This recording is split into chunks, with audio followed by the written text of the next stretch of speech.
Okay, well listen, thank you so much for being here. Why are we here?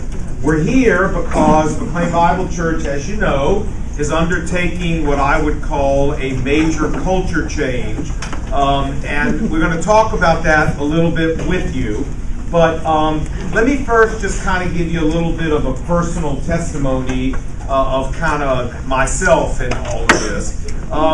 You know, I've been studying a lot in the book of Acts and I began saying to myself, all right, how come we are not making the kind of impact on Washington that the early church made on Jerusalem? Something is not right. And I think you guys are smart enough to look around and say, okay, this church, I mean, Easter is a good measure of how many people call this church your church home. Because, you know, some people show up one week and other people show up another week. But most people show up on Easter. And we have like 24,000 people here. How can a church of 20,000 people not be making a greater impact on Washington than we are? And that really really bothered me. And I began trying to figure out, all right, what are we doing here? There must be something I'm missing, Lord. And then right about that time, Jane and I had a meeting where she expressed some of the same thoughts to me. And so we kind of launched into this, I would say, you know, fools rush in where angels fear to tread. You know that old song by Elvis? You know that old song?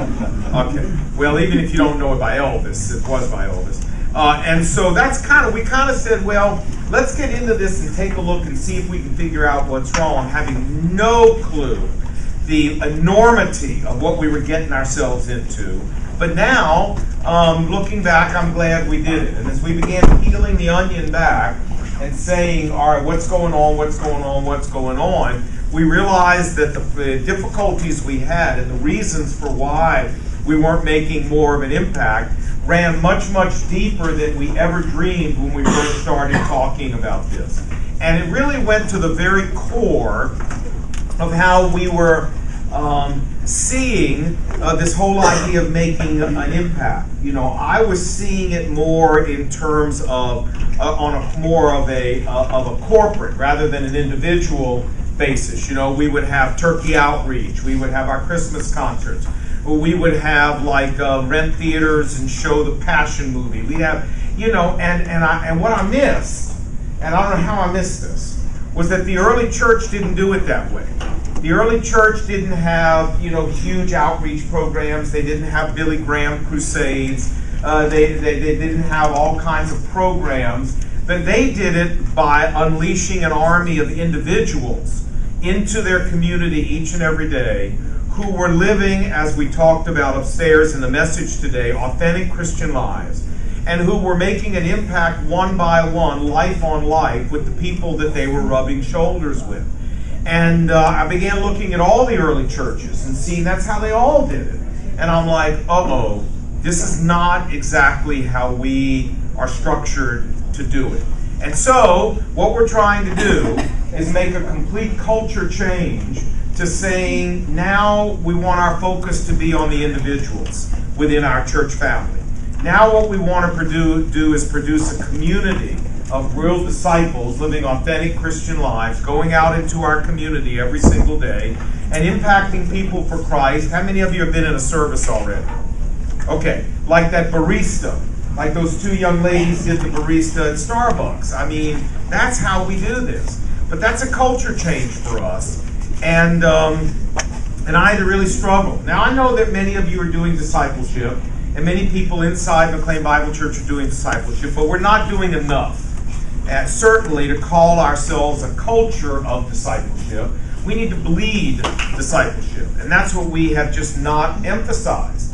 And so we're trying now to turn the Queen Mary and become that kind of culture, and so I'm really here to ask for your help with that, because it only happens if a bunch of us are really committed to this kind of culture change. And those of you who've ever done culture change in an organization know culture change is not easy in any organization. The bigger you are and the longer you've been doing it the old way, the harder it is. And we've been doing it the old way a long time, and we're a fairly sizable organization. So this is a huge challenge for us. But we are utterly, utterly, utterly committed. This is the future. If we don't do this, we are not positioning McLean Bible Church correctly for the next 50 years. And we're never going to achieve our mission. So I had even some struggle. Jane said, now, if we're going to do this long, we got to be all in. I'm like, yeah, okay, I'm all in. Yeah. I'm all in. So she said, well, you know what that means? And I'm like, whatever, I'm all in.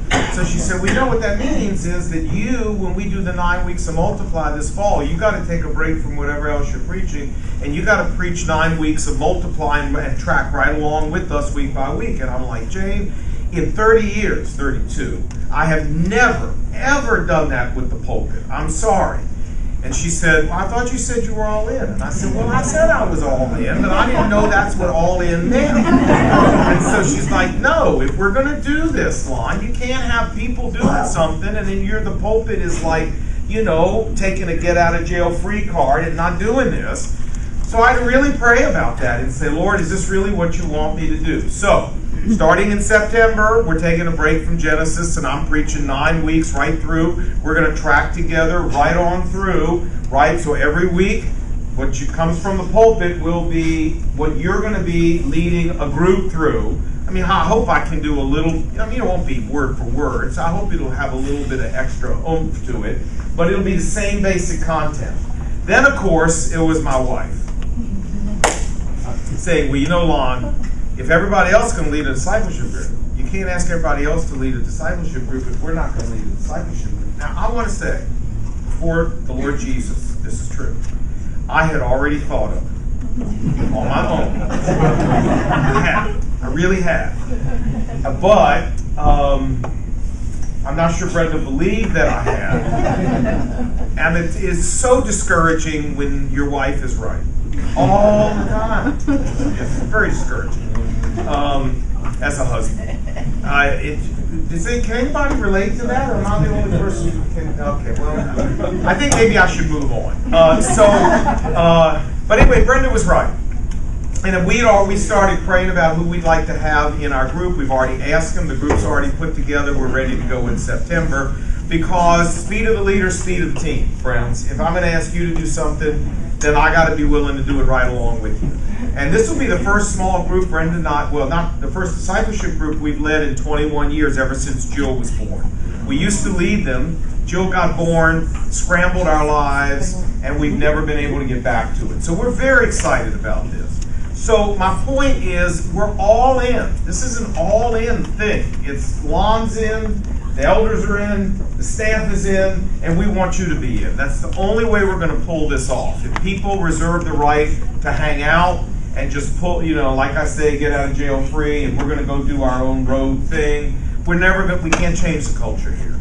We got to all go for this, and we all got to see that it is critical to the future and to the mission of this church that we've got to do this. So I'm very excited about it. I want you to be excited about it, and I'm really just down here to ask for your help and say, hey, whether it's a community group, whether it's your small group, whether it's some specialized group like our men's ministry, or whether you're going to start a group from scratch, it doesn't matter. We need all of us pulling the ship in the same direction to get it where we got to go. So Jane's going to tell you a lot more about what we're really talking about. This is not just 9 weeks in September. You don't make disciples in 9 weeks. This 9 weeks is just starting to get the ship turned. We just want to start moving in the right direction.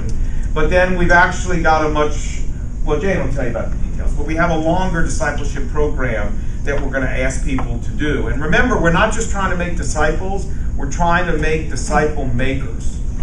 Big difference. We want the people we pour into to then go and pour into others. So we've tried to use curriculum that is easily transferable so that that's an easy job to do. And the outflow of all of this, you say, well, why are we doing all of this? And I'll conclude with this, is because we need to reach Washington. It's just that simple. We have 6 million lost people here in Washington. And disciples are the people who reach out to lost people. Pew sitters don't do that. Nominal Christians don't do that. Disciples understand that sharing our faith is an integral part of why we walk out of our house every single morning. So in order to be able to create an army of evangelists, we have to create an army of disciples. They go hand in hand. You can't create one without the other. If you're an evangelist, you know my song, "Be a Missionary Every Day." You know, I love that song. You know that song? Tell the world that Jesus is the way. Y'all, anybody go to Sunday school? I'm Jewish and I know that song. The Lord is soon returning. There is no time to lose. So be a missionary, God's own emissary. Be a missionary today. Y'all know the song? How come a Jew knows that? You guys don't. All right. The point is to make missionaries every single day. Missionaries are disciples. Disciples are missionaries. They are synonymous. They're joined at the hip. You can't make one without making the other. So we make disciples first, and the overflow of being a disciple is we're out there living authentic lives and sharing our faith. And that's how you impact the community.